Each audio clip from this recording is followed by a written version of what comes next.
Vicki Romaine with Cheerful Greeting, and today we're going to be making a side accordion card. Now, a lot of my cards can be used in junk journals, so at the end of my video, I will show how you can put this one in a junk journal. If you notice, this accordion is on the side, and it opens up with this main piece connecting to it. And on the right-hand side, you put your sentiment. The card, when it's finished, is 5.5 by 4 1/4. And these are the colors we'll be using today. My small piece here in brown is 6 by 3. I will be giving you the measurements for all the pieces as we go along. The first thing I'm going to do is do a little scoring. I'm going to take my piece, like I said, it's 6 by 3, and I'm going to score it in half. And half of 6, of course, is 3. So what I'm actually doing is scoring my piece into 2 3-inch squares. Now I'm going to burnish my little piece here so it'll fold good and put it aside. Then I'm going to get my second piece of cardstock, the larger one, and it's 5.5 by 11. Now the first thing I'm going to do is score my 4 inches off. So my card in reality is going to be 4 inches by 5.5. So I'm going to score at the 4-inch mark.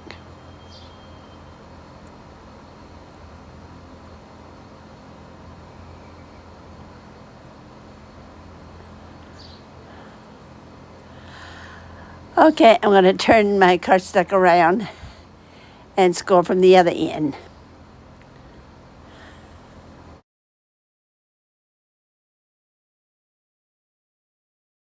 I'm going to score it 1 3/4.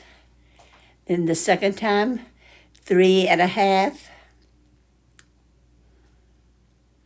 Then next, 5 1/4. And the last one would be at 7, but I've already scored it. I scored it from the other end at 4, so 4 and 7 make my 11-inch cardstock. Okay, now we're ready to fold our cardstock into the accordion fold. First, I'm going to bend my first area back at the 1.5. And I go back and forth until we get to the 7. And the 7 is an automatic fold anyway. Again, burnishing the cardstock helps to keep the folds down.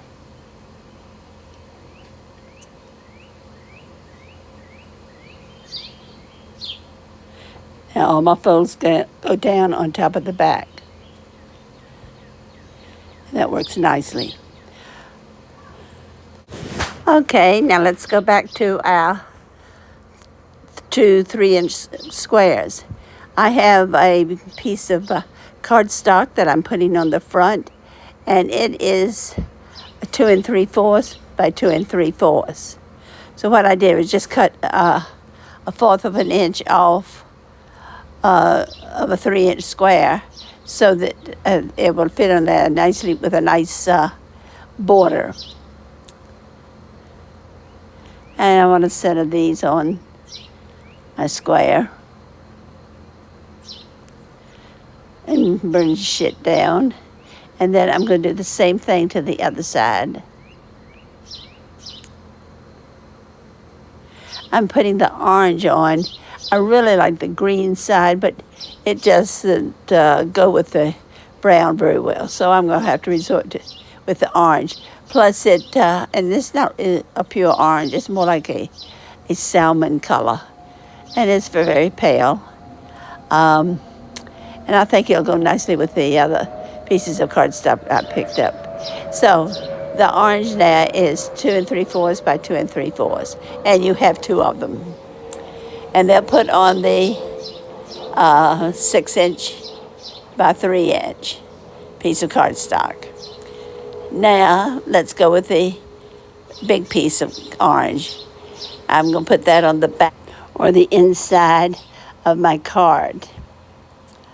Now, most of the cards that I've been doing lately for this Cool Card series are fairly easy to do. The main thing is figuring out your measurements and all. May I suggest that you make a template for all of these cards? That is what I have done. I pull out my template and I know exactly what size pieces of cardstock I need to cut. Having all the measurements already written down on my template keeps me from having to do any measuring at all beforehand. And I know exactly how many pieces I will need of a particular size. Now I have glued this down a little bit and wanted to move it over, and so I'm putting a little more glue on. That's the bad thing about using this type glue. You can't move your pieces around like you can rubber cement.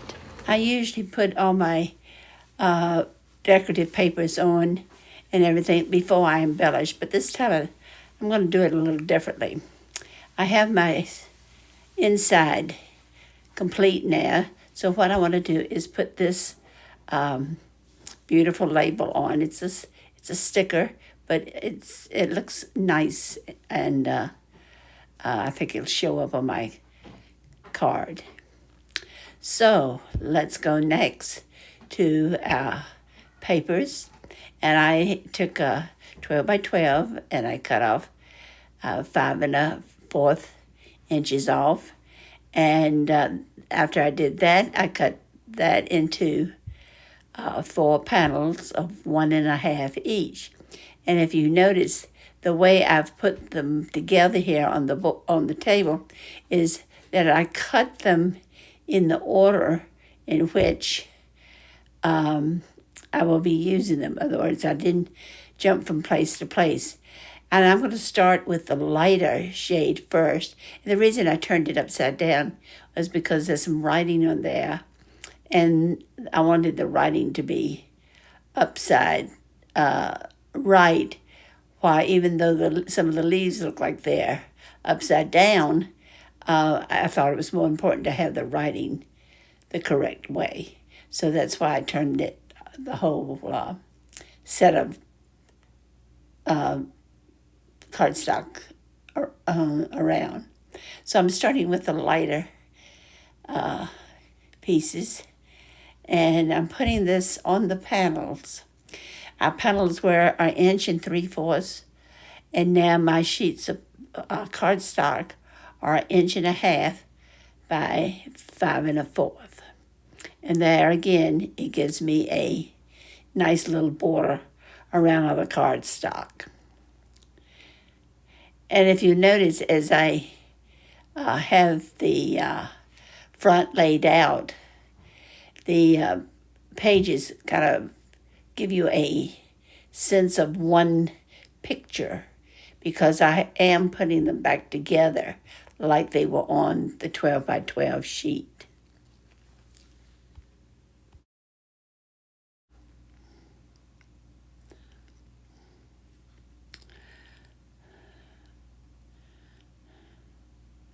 Oops, I almost put one of the pieces upside down.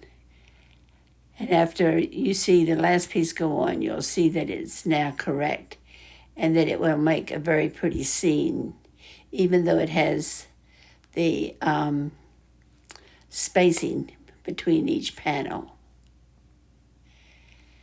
And if you look closely, you'll see how one leaf will flow into the next. I love this cardstock. And here is the front of my card. Now we're going to work with our 2 squares. And I just want something very simple on it. This card is looking like a fall card, which is fine, even though it's July. I still was in the mood to make this. I've been wanting to use this paper for a long time. So at least I'll have a card ready when October rolls around. Now that is the trick of the whole card. You want to put a little dab of glue on each end. Do not put it anywhere else except each end of your 6x3 piece of cardstock. I find folding over the accordion part first and then putting my other piece on makes it a lot easier.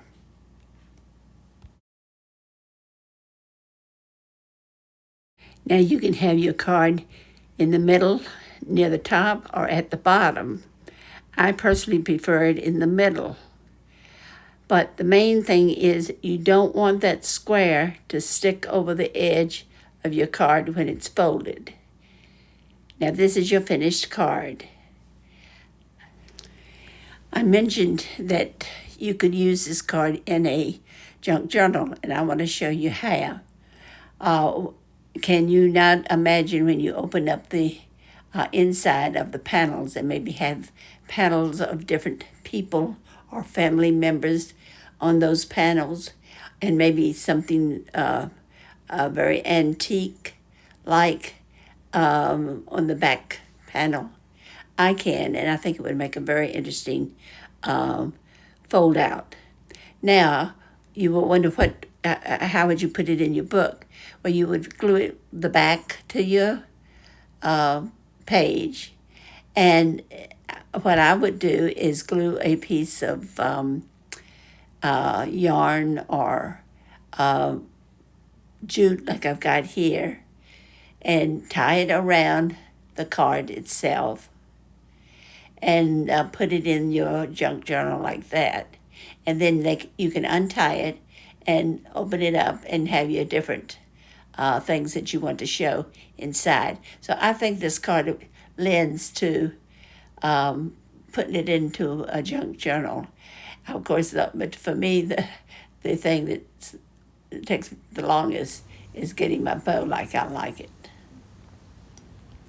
I think this would make a very interesting embellishment in a junk journal. And it has loads of possibilities as far as decorating is concerned. So if you find that you like this in your journal, you might consider putting some threads around it. In any case, I think it makes a one-of-a-kind card for an individual, and it sits up and will display a number of items. Not only your sentiment in the back, but items down the panels. I hope you enjoyed this tutorial. If you did, please come back and see me and see what I have in store for you for next time. And don't forget, please subscribe to my channel. Have a great crafting day. And I hope to see you next time. Bye.